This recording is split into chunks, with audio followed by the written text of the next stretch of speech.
Today, I'm really excited to talk to Ethan Evans, who has had a very long and illustrious career in tech and in particular in Eng management, which is what we'll talk about. He was recently a vice president of engineering at Amazon, and now he's full-time in teaching. He's teaching leaders how to become executives, and he has a lot of really good content that I will link down below in the description. He was at Amazon for a very long time, more than 15 years, and he was a vice president at Amazon since 2013. You came into management relatively early. It's not like you had, 20 years as an individual contributor and then you transitioned into management. I think relatively early on, you went down the manager path and you ascended that ladder, the management ladder, very quickly, as far as I can tell. So I'm curious about how did you know to pick the management path so early on? It's a great question. I did go into management startlingly early. I went in only a few months after taking my first engineering job, so early that you'd be surprised anyone would let me do that. Yeah. I was on a small project where that was the need. It was the unmet need was someone first to act as more of a technical program manager, like a TPM. And then as we grew, I naturally also assumed leadership of the people. I was drawn to it because that was what was breaking our project. It wasn't the technology, it was the lack of organization, the lack of focus, the lack of communication. I went into it because it was what was required to get my project to success. And because when I started doing that work, the managers around me supported me. The leadership said, sure, keep doing it. That was pre-Amazon, is that right? That is, yeah. Okay, I'm curious, actually, just taking a step back, could you walk us through kind of high level your career path, maybe for the few years before Amazon, and then what led you to actually join Amazon? So my career path was undergrad in BS in computer science, computer engineering, graduate school in robotics, started a PhD, figured out I wanted to get to work instead, joined my first startup. At that time, it was a company of about 140 people, so mid-size. Worked there 3 years, went to another startup. That startup was bought very quickly and by kind of a larger, a small company that was public. That was the Lycos search engine, so a very early search engine. Yep. Left there to go to another startup where alumni of my first job invited me. Won't take you through all of it, but went through 3 progressive startups. And by that point, I had grown in each one sort of. In the first one, I was a manager. In the second one, I was a director. In the third one, I entered as a director and was made a VP. And so I was a startup level VP then for 3 consecutive startups. In 2005, the startup scene wasn't that great. I needed a job. Amazon called me and I went back to being a senior manager. So I went from three different quote unquote VP roles, but they were what I would now call a fake VP. Like, yes, I held the title, but I managed between 10 and 30 people.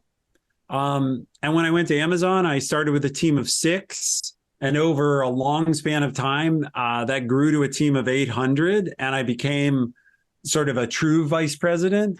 I did that work for about 7 years, and then 3 years ago, I left to go into full-time kind of teaching other people how to be successful in their careers, and that's what I do today. I love it. That's a great summary.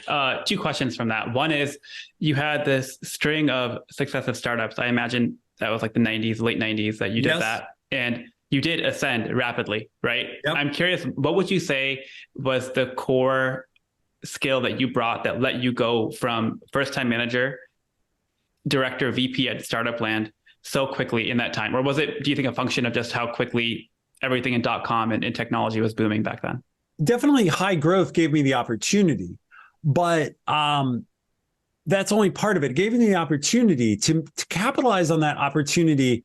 I had to ask to do more or step up. So I kept seeing problems and stepping into them and going to my management and saying, this seems broken.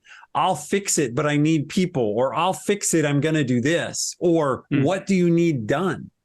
And so people around me were kind of doing their jobs and going home. Not that they weren't working hard, but they weren't asking, what else can I do? Or how do we fix this problem? I basically would say the talent I had was sticking my nose into other people's business and like being curious and being motivated about what did it take to get the whole project done, not just what did it take to give the work you've got given me done. I want to ask the same question about Amazon, because it sounds like there was like a career reset where you were this big shot VP in startup land, fake VP, and now you go back to managing a relatively small team, 5 or 6 people. I'm curious if that same thing that you learned in startup land applied to your growth within Amazon. You're right. It was a reset, and it was a little bit of an ego blow, right? Like, oh, I'm a vice president. Now I'm a senior manager. I've been managing 30 people. My first team was 6. It was an ego blow. On the other hand, Amazon was paying me more and it was a bigger platform. So I'm like, well, whatever. And I think what I did is I put my head down and worked. That's always key. Like step 1 in the magic loop is do your job well. So I started doing my job well. The second thing, though, is I learned people were afraid to take risks and I wasn't.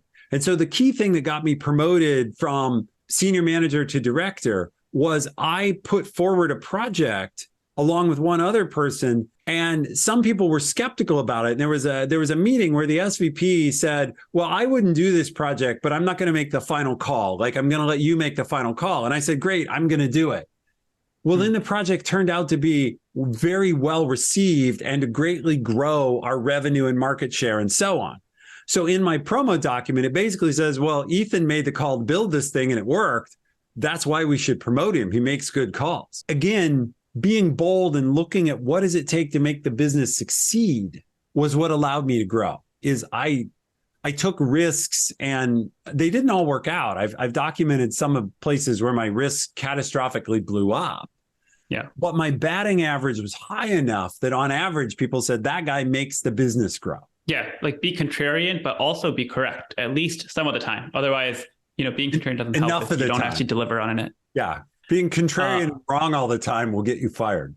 Yeah. Yeah. And then one thing I'm curious about. So I find it pretty interesting about how you called yourself a fake VP in startup land.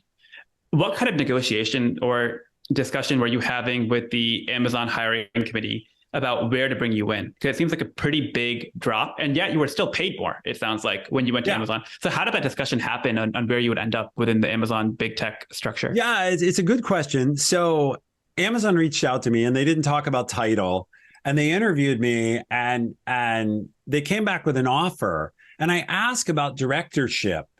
But at the same time, their offer was more money already. And so I asked for several things. I asked, why can't I be a director? I said, can I have more stock? I may have asked for more money too. And they came back and gave me more stock, but not more title. And I decided, you know what? Like, I'm not going to be ego driven here. It's a better offer than what I have. It's also true that the startup I was at was struggling. And so there was a little bit like, I'm on a burning platform. Do I want to get off or not? And given that someone was offering me more equity and more compensation to get off the burning platform, I'm like, sure. Yeah. So I did ask, and I got some of what I asked for. It's an aside, but when it comes to raises, only 30% of people have ever asked for a raise. And yet of those who ask, 70% get something. They may not get what they want, but they get something. And so same kind of thing. I didn't get everything I asked for, but I did get something.